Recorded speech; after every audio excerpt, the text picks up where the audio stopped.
আসসালামু আলাইকুম। আয়ান ফার্মিং লাইফে আপনাদের স্বাগতম। আসলে এটা একটা খামার বলা চলবে না, এটা আসলে পারিবারিক একটা শখের খামার।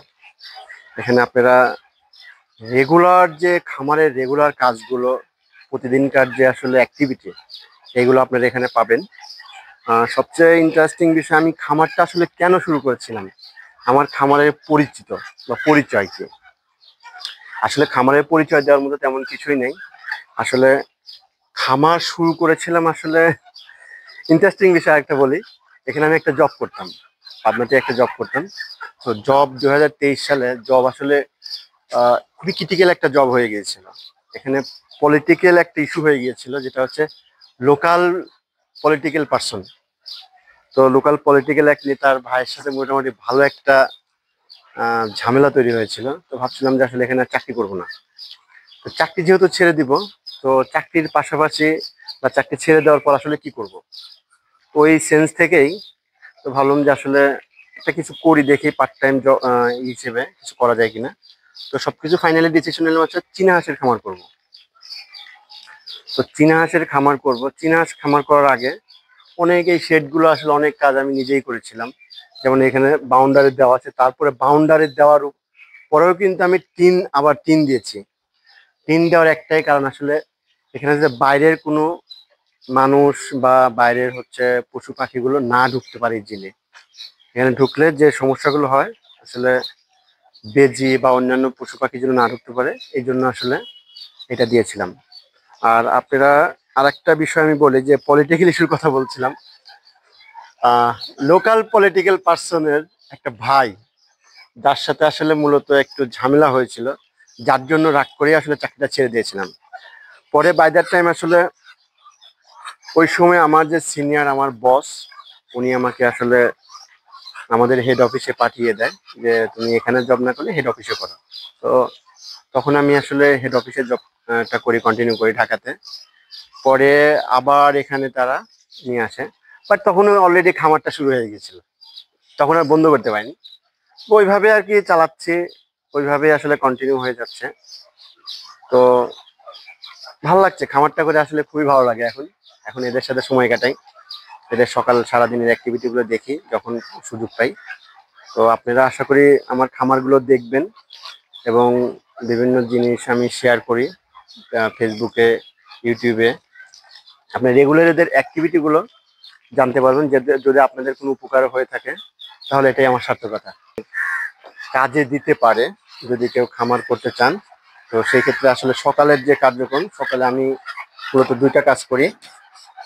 প্রথমে বাসনগুলো সুন্দর করে পরিষ্কার করে, এটা আচ্ছা এখানে এদিকে, এই আজকের ডিম মোটামুটি এখানে কত বড় ডিম এগুলো। সচরাচর চীনা হাঁসের ডিমগুলো কিন্তু অনেক বড় হয়। অনেক বড় বলতে, আমাদের যখন ভাত ভাত দেওয়া হয়, তা দেওয়া হয়, তখন কিন্তু বাছাইকৃত ডিমগুলো দেওয়া হয়। এখানে যে একসাথে অনেকগুলো ডিম পাচ্ছে, এদের একটা বৈশিষ্ট্য, যখন পারে আমার খামারের, বাট এখান থেকে নিয়ে গিয়ে তারপরে আসলে যখন তা দেয় বাতে বসে, তখন সেখানে আলাদা আলাদা দিলে তখন সেখানে আসলেই হয়। আমাদের এখানে আরেকটু, এখানেই কিছু জায়গা আছে, এই এখানে হচ্ছে তা দিচ্ছে, আপনারা দেখবেন। আউ, এটা কিন্তু যখন তা দেয় খুব এগ্রেসিভ থাকে, এদের কাছেও যাওয়া যায় না। আপনারা দেখছেন এদের কিন্তু, এটা ফুল সাদা, কোনো নাই। আর এগুলো তো ফুলই সাদা। আমার এখানে সাদা অনেকগুলো আছে, সাদার রেশিওটাই বেশি মাশাআল্লাহ। এগুলো কিন্তু 15 থেকে 18টা, কোনোটা 20টাও, এটা সাইজ অনুযায়ী আছে দেওয়া হচ্ছে, মানে ডিম দেওয়া হয়েছে। আচ্ছা, আর একটু কাজ করি একটু আজকে। ইন্টারেস্টিং বিষয়, এই 6টা, এখানে যেটা 6টা ছিল, এটা কিন্তু আসলে বাদ থেকে তুলে দেওয়ার পরে ঘর থেকে আর বেরোতে চায় না। তো জোর করে ঘর থেকে বের করে দেওয়া হয়। এগুলো মোটামুটি মাত্রই শেষ করছে।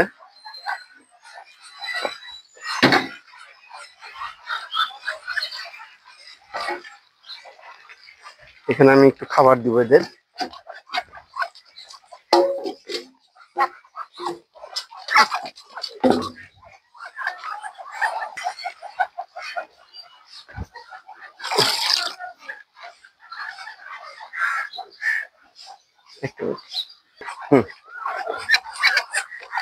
এই এগুলো আমি সকালেই পরিষ্কার করে রাখছিলাম, মোটামুটি যাতে সকালে না রাতে পরিষ্কার করে রাখি, ধুয়ে পরিষ্কার করে রাখি। এই হচ্ছে আমার প্রধান খাবার, যেটা হচ্ছে অনলি একটু দেখায় আপনাদের, ধানের কুড়া। এখানে ধানের কুড়া আর কিছু ভুসি আছে। অনলি অর্গানিক বা ন্যাচারাল খাবারটাই আসলে প্রোভাইড করা হয়, অন্য ধরনের কোনো খাবার দেওয়া হয় না এখানে।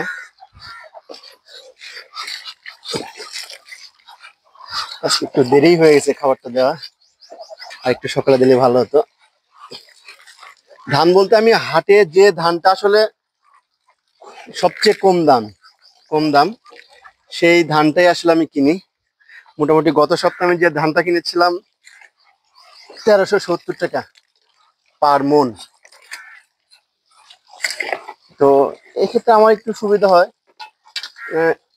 খাবার কস্টিংটা অনেকটা কমে যায়, একটু না ভালোই কমে। এই ধানটা ভালো মোটা, এই ধানটা দিলে সুবিধা হয় আমাদের জন্য।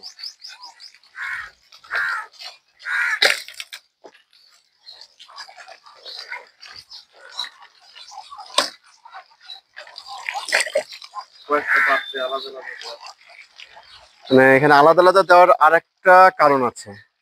আসলে সবাই অল্প খাবার, যতটুকু খাবার দেওয়া হয় যাতে সবাই পরিমিত খাবার এবং সবাই যেন ঠিকঠাক মতো পায়।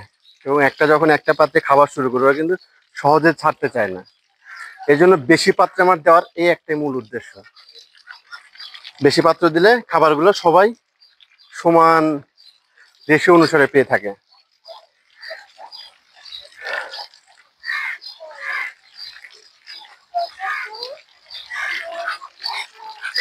আচ্ছা, আরেকটা জিনিস দেখাবো আপনাদের, যদি এই মুহূর্তে চাবিটা আমার কাছে নেই তারপরেও দেখাবো। এদিকে আসো, চাবিটা আমি খুলবো যখন লাস্ট স্টেজে দেখাবো আপনাদের। আমার এখানে নতুন কিছু অতিথি আসছে, যেটা যেটা হচ্ছে কিছু মুরগি। সকালে আসলে খামারে যদিও বলে অনেকেই কাজ কম, আমিও বলেছিলাম এক সময়, কাজ আছে, যদি কাজ আসলে মনোযোগ দিয়ে করা যায় সকালে ভালোই কাজ হয়। আপনারা, আমি একসময় বলেছিলাম যে হয়তো ঘন্টাখানিক বা আধা ঘন্টা লাগে, আসলে এখন গুছাচ্ছি। ভালো করে কাজ করতে চাই প্রায় ঘন্টা দেড়েক লেগে যায় সকালেই, সকালের টাইমটাই বেশি। আচ্ছা, এটা হচ্ছে আমি আমার খামারে নতুন একটা সংযোজন করেছি। আমার খামারে কিন্তু মূলত 2টা পুকুর করছিলাম। 2টা পুকুরের উদ্দেশ্য ছিল যেন হাঁসগুলো হচ্ছে নতুন অবস্থায়, যখন আমি কিছু বুঝতাম না এই সেক্টরে, হাঁসগুলো যাতে এখানে গোসল করতে পারে। তো এখানে তো আসলে পুকুরে এরা খুব কম যায়, খুবই কম বলতে খুবই কম। আমি দেখছি অনেকবার ট্রাই করেছি, বা আমি একটা খামারে দেখেছিলাম যে আসলে চৌবাচ্চা এরা ভালো গোসল করে অল্প পানিতে। তো এই জন্য আমি আসলে চৌবাচ্চাটা নিজেই বানিয়েছি, অন্য কাউকে দিয়ে না। তো এখানে পানি দিলে এরা ভালো গোসল করে। আমি এখন সাবমার্সেল দিলাম, সাবমার্সেবল দেওয়ার পরে এখানে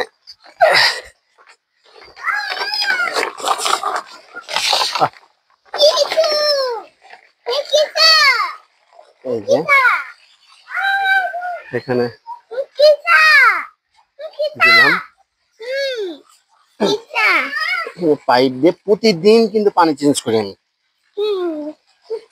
তাতে কি হয়, হাঁসগুলো ভালো থাকে, গোসল করে।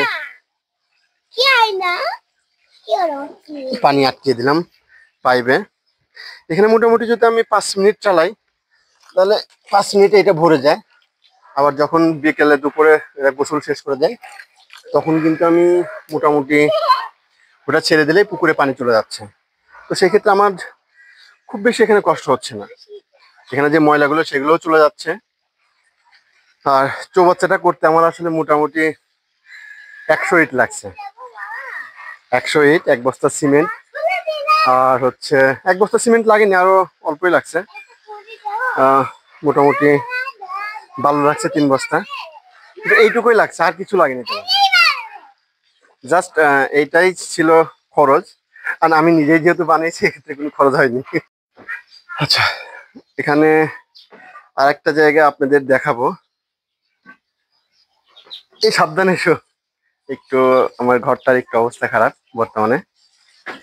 আমি একটা মানে বাচ্চা বোর্ডিং এর জন্য এই জায়গাটা মূলত প্রথম করেছিলাম একটা চকির উপরে। মোটামুটি আলহামদুলিল্লাহ এই বাচ্চাগুলো, এইটা বর্তমানে এইটা হচ্ছে আমার বাচ্চা।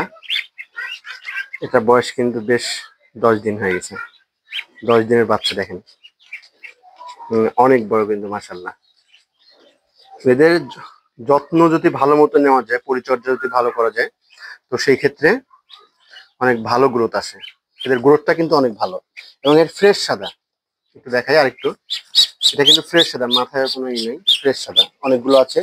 সবগুলো যে ফ্রেশ সাদা হবে এমন না, কিছু আছে যে আসলে মাথায় একটু ই হয়, সাদা রেশিওটাই বেশি। এই সাইডে নতুন আরেকটা জিনিস করেছি। আসলে আমার আরেকটা চকি ছিল, চকির উপরে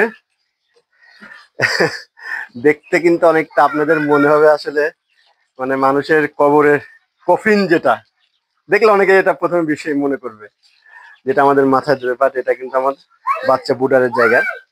এখানেও আমরা জিরো বাচ্চাটা রাখি। এইগুলো মোটামুটি 3 দিন 5 দিন বয়স, এগুলো একেবারে ফ্রেশ সাদা। এটা এইগুলো মোটামুটি আমার কিন্তু একবারে ফ্রেশ কালো নাই, মোটামুটি ম্যাক্সিমামই সাদা আর সাদা কালো মিক্সিং। এই বাচ্চাগুলো আসলে সবই আজকে ডেলিভারি হয়ে যাবে। একটা ভাইয়া মালয়েশিয়া থেকে ফোন দিয়েছিল, সে 40 পিস নিচ্ছে। সেও সবচেয়ে ইন্টারেস্টিং বিষয়, সেই ভাইটাও কিন্তু মালয়েশিয়াতে এই চীনা হাঁসের খামারেই কিন্তু কাজ করে এবং বেশ অভিজ্ঞ। অনেক ইউটিউব দেখে তারপরে হচ্ছে অনেক বাচ্চার কোয়ালিটি এবং আমার হাঁসের যে জাত এগুলো দেখে মোটামুটি তারপরে সে ডিসিশন নিয়েছে যে হ্যাঁ আমার এখান থেকেই বাচ্চাটা নিবে। বাচ্চাটা নেওয়ার উদ্দেশ্য ছিল আসলে বেশ কয়েকদিন আগে, বাট আমি দিতে পারিনি। উনি আসলে যে রেশিও বাচ্চা চাচ্ছিল আমি আসলে দিতে পারি। বাট সবচেয়ে মজার একটা বিষয়, আমি যখন কনফার্ম করেছি, আমি বিকাশ নাম্বার দিয়েছি, সাথে সাথে আমার বিকাশে টাকা চলে আসছে। আমি ভাইকে বললাম যে ভাই টাকা দিলেন কেন, আমি তো আপনি কনফার্ম করলাম মাত্র। বলে ভাই সমস্যা নেই, টাকাটা রাখেন, যখন হয় বাচ্চা দিন। আমি আগে ওনার বাচ্চাটা আগে ফার্স্টে দিচ্ছি, তারপরে আজকে যাবে টাঙ্গাইল, কিছু যাবে রাজশাহী। মোটামুটি বাংলাদেশের যেখানে থেকে পাবনা থেকে বাস যায়, আমি কিন্তু সব জায়গায় বাচ্চার একটা ডেলিভারি দেওয়ার চেষ্টা করি। সে হোক অ্যাটলিস্ট যদি সে 10 পিস অর্ডার করে, আমি 10 পিস অর্ডার কনফার্ম করি। আর এখানে আমাদের প্রায় 8টা-9টাই আছে। আপনি এদিকে আসো, একটু সাবধানে এসো, আমি একটু ভিতরে যাই। খামারের যাত্রা আপনাদের কেমন লাগলো কমেন্ট জানাতে ভুলবেন না। ভিডিওটি পছন্দ হলে লাইক দিন এবং সাবস্ক্রাইব করুন আয়ান ফার্মিং লাইভ চ্যানেলটিতে। আমরা আবার ফিরব আরও নতুন গল্প আর অভিজ্ঞতা নিয়ে। ধন্যবাদ, আল্লাহ হাফেজ।